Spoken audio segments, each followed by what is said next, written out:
साथियों, वीडियो शुरू करने से पहले एक गुजारिश ये है कि अगर आपके पास पैसा है लोन का तो प्लीज़ अपना लोन समय पे चुकाइए। अगर पैसा नहीं है, कम पैसा है, तो आप सेटलमेंट कर लीजिए, क्योंकि पब्लिक मनी को सेव करना हम सभी का कर्तव्य होता है।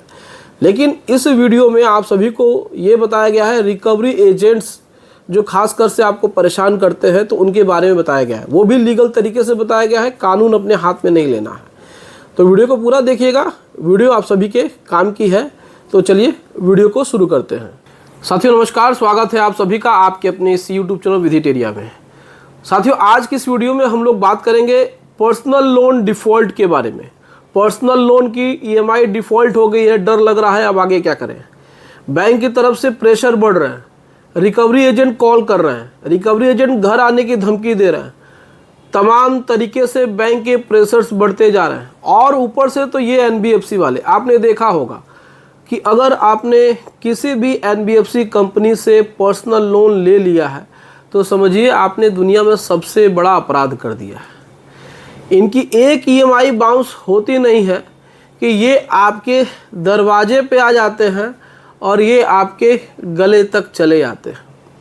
ये आपको इतना डिस्टर्ब कर देंगे कि आप न सही से काम कर पाएंगे, न चैन से सो पाएंगे, न खुद कहीं जा पाएंगे। अब ऐसे कंडीशन में आपके पास सोचने समझने की शक्ति खत्म हो जाती है। आपको ऐसे लगने लगता है कि भाई हमने पर्सनल लोन डिफ़ॉल्ट करके कोई क्राइम कर दिया है, कोई मर्डर कर दिया है, कोई बहुत बड़ा क्राइम कर दिया है कि इसके बाद अब हमारा बचना नामुमकिन है। आज के समय में रिकवरी एजेंट इस प्रकार से भूमिका बनाते हैं, इस प्रकार से वो प्रेशर बनाते हैं कि आप कहीं ना कहीं से पैसे की व्यवस्था कर दें।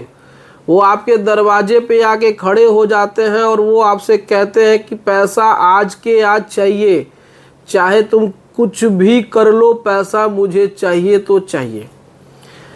अब देखिए, इसमें या फिर खुद को बचाने के लिए आप कहीं से उधार मांग लेते हैं और उनको पैसा दे देते हैं। आपने आज अपने आप को बचा लिया, लेकिन अगले महीने व्यवस्था नहीं हो पाती है तो उसके बाद फिर वही सिचुएशन शुरू हो जाती है। तो कब तक चलेगा? जब तक आपके पास पैसे का बंदोबस्त नहीं होगा, सही तरीके से ईएमआई नहीं देंगे तो ये सिचुएशन होती रहेगी। लेकिन मैं बार बार अपने व्यूवर्स को कहता रहता हूं कि देखिए, पर्सनल लोन में डरने की ज़रूरत नहीं है। डर सिर्फ और सिर्फ सिक्योर्ड लोन में होना चाहिए, क्योंकि बैंक के पास आपकी प्रॉपर्टी गिरवी है।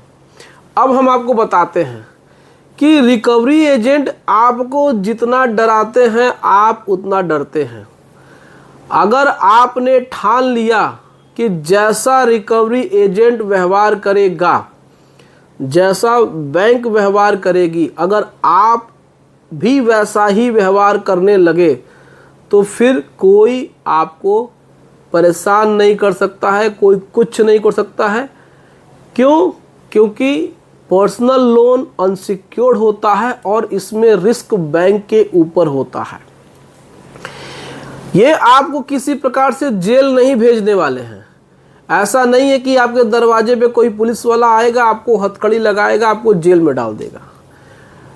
कोई मुकदमा भी करेंगे और जेल होने में तकरीबन 1 साल का समय लग जाएगा, 2 साल का समय लग जाएगा प्रोसीडिंग कंप्लीट होने में।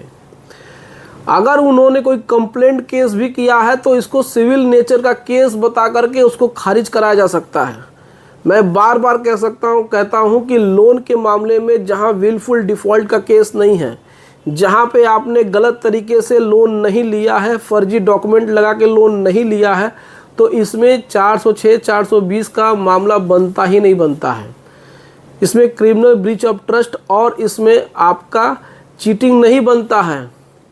सुप्रीम कोर्ट ने बहुत पहले ही कह दिया था दिल्ली रेड क्लब मामले में कि लोन के मैटर में, सिविल मैटर में जहां भी विलफुल डिफ़ॉल्ट केस नहीं है तो वहां पर 406, 420 आईपीसी यानी 318, 316 बीएनएस अप्लाई नहीं होगा। उसके बाद ये क्या करेंगे? उसके बाद ये ईसीएस बाउंस का केस करेंगे, उसमें भी आप जमानत करा करके अपना मुकदमा लड़िए, अब उसमें भी तकरीबन 4 से 5 साल 6 साल मुकदमे चलेंगे, उसमें भी सेटलमेंट हो जाएगा, तब तक तो आपके पास पैसा हो ही जाएगा। एक बच्चा इनके पास आर्बिट्रेशन, तो आर्बिट्रेशन में खुद ही ये नोटिस पे नोटिस आपको देते हैं, उसके बाद ये अवार्ड इशू करेंगे, अवार्ड भी आपके सिविल कोर्ट में आते आते 6 महीना 8 महीना लग जाएगा। अब सिविल कोर्ट में अवार्ड दाखिल हो जाएगा तो उसमें भी आपका 4 साल केस चलेगा, ऐसा नहीं कि एक दिन में डिसाइड हो जाएगा। तो डर कहाँ है? डर रिकवरी एजेंट से है। अगर वो मारपीट करता है तो आप भी मारपीट करिए, क्योंकि सेल्फ डिफेंस में मारपीट करना कोई गलत बात नहीं है, क्योंकि सुप्रीम कोर्ट ने जब पहले ही क्लियर कट कह दिया है कि फोर्सफुल रिकवरी नहीं हो सकती है, मारपीट नहीं कर सकते हैं, बाउंसर की नियुक्ति नहीं कर सकते हैं, तो फिर ये डर आप सभी लोगों को क्यों लगता है? मैं बार बार कहता हूं कि रिकवरी एजेंट बदतमीजी करे तो वहीं खींच के मारिए उसको।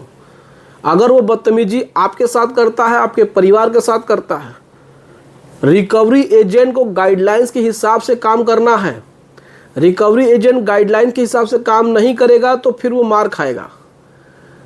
वो आपको नोटिस आके देगा, आप नोटिस का जवाब दीजिए, नहीं है कानूनी कार्रवाई करिए।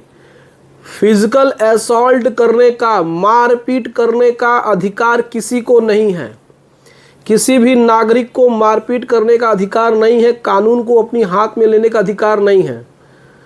इवन यहाँ तक कि पुलिस वाले भी किसी को नहीं मार सकते हैं, तो फिर ये रिकवरी एजेंट आपको कैसे मार सकते हैं? गाली गलौज नहीं कर सकते हैं, किसी प्रकार से अभद्र भाषा का प्रयोग नहीं कर सकते हैं, पब्लिकली आपको हरासमेंट नहीं कर सकते हैं।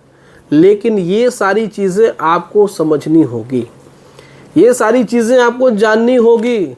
सेल्फ डिफेंस में आप उनका वीडियो बनाइए, उनका वीडियो बना करके उनके खिलाफ अपने थाने में उसको तहरीर दीजिए, कंप्लेंट फाइल कराइए, FIR दर्ज कराइए। अगर महिलाओं, बच्चों और बुजुर्गों के साथ बदतमीजी करते हैं तो उनके खिलाफ वीडियो बनाकर एविडेंस लेकर के जाइए थाने पे, एक मुकदमा लिखवा दीजिए।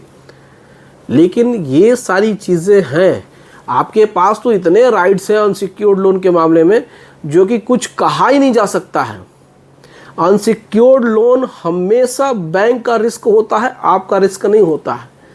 तो जितने भी ये रिकवरी एजेंट हैं, अगर आप सही से मजबूती के साथ, दृढ़ता के साथ अगर खड़े होते हैं, उनके बातों का जवाब देते हैं, देखिएगा आपके दरवाजे पे वो नहीं चढ़ेंगे। तो आपको आज से डरना नहीं है। जितने लोग भी नहीं डरेंगे वो कमेंट में हमको लिखेंगे कि सर हम नहीं डरेंगे। और अगर हमारी बात आप तक पहुंच रही है तो इस वीडियो को बहुत सारा प्यार दीजिएगा, इस वीडियो को शेयर करिएगा उन सभी लोगों के पास जो रिकवरी एजेंटों से डरते हैं। उम्मीद करते हैं दोस्तों कि वीडियो आपको पसंद आई होगी। वीडियो अच्छी लगी हो तो वीडियो को लाइक और चैनल को सब्सक्राइब जरूर करिएगा। चलिए मिलते हैं नेक्स्ट वीडियो में। Thank you so much. जय हिंद दोस्तों।